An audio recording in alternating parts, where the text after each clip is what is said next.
গ্রামের কাঁচা রাস্তা ধরে হাঁটছিলেন ইমাম সাহেব। আকাশ ভেঙে হঠাৎ মুষলধারে বৃষ্টি নামল। মাঠের কোণে একটা ছোট টিনের চালা, সেখানে দাঁড়িয়ে বৃষ্টির হাত থেকে বাঁচার চেষ্টা করছে ১৬-১৭ বছরের এক কিশোর। তার নাম আবির। আবির মুখ কালো করে আকাশের দিকে তাকালো। ইমাম সাহেবও দ্রুত গিয়ে দাঁড়ালেন সেই চালার নিচে। আসসালামু আলাইকুম বাবা, খুব জোরে বৃষ্টি নামলো তাই না? ওয়ালাইকুম আসসালাম চাচা। হ্যাঁ, অনেক বৃষ্টি, কিন্তু আমার মেজাজটা খুব খারাপ হচ্ছে। মেজাজ খারাপ হচ্ছে কেন বলো তো? এই বৃষ্টির জন্য। বন্ধুদের সাথে একটা জরুরি কাজে বের হয়েছিলাম, সব প্ল্যান নষ্ট হয়ে গেল। আল্লাহ কেন যে অসময়ে এই বৃষ্টি দেন বুঝি না।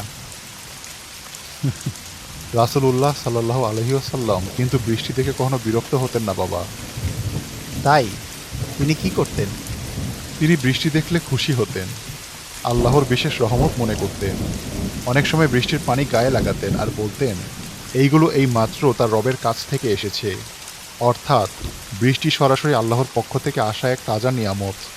কিন্তু নিয়ামত দিয়ে আমার জরুরি কাজটা তো আটকে গেল চাচা। ইমাম সাহেব চালার বাইরে আঙ্গুল দিয়ে ইশারা করলেন। দূরের চাতক পাখির মতো ফেটে যাওয়া ফসলের মাঠটা বৃষ্টির পানিতে ভিজছিল। শুকিয়ে যাওয়া গাছগুলো যেন নতুন এক জীবন পাচ্ছিল। ওই মাঠের দিকে তাকাও বাবা, গত কয়েকদিন ধরে যে কি গরম ছিল দেখেছিলে না? হ্যাঁ, গরমে তো টেকা যাচ্ছিল না, চারপাশ শুকিয়ে কাঠ হয়ে গিয়েছিল। তাহলে ভাবো, এই বৃষ্টি না হলে চাষিদের ফসল নষ্ট হয়ে যেত, আমরা যে অন্ন খাই সেটা আসতো না। এই বৃষ্টির প্রতিটা ফোঁটা আল্লাহর হুকুমে একটা নির্দিষ্ট মাপে আসে। আবির কিছুক্ষণ চুপ করে রইল। বৃষ্টির টুপটাপ শব্দ আর ভেজা মাটির গন্ধ যেন তার মনের সবটা ক্ষোভ ধুয়ে দিচ্ছিল। আবির অনুতপ্ত সুরে জিজ্ঞাসা করল, তার মানে আমার সাময়িক প্ল্যান নষ্ট হওয়ার চেয়ে এই প্রকৃতি আর লাখ লাখ মানুষের জীবন বাঁচাটা বেশি জরুরি ছিল? একদম ঠিক ধরেছ বাবা, ইসলাম আমাদের এটাই শেখায়, নিজের সাময়িক অসুবিধার চেয়ে আল্লাহর সৃষ্টির বৃহত্তর কল্যাণের দিকে তাকিয়ে শুকরিয়া আদায় করো।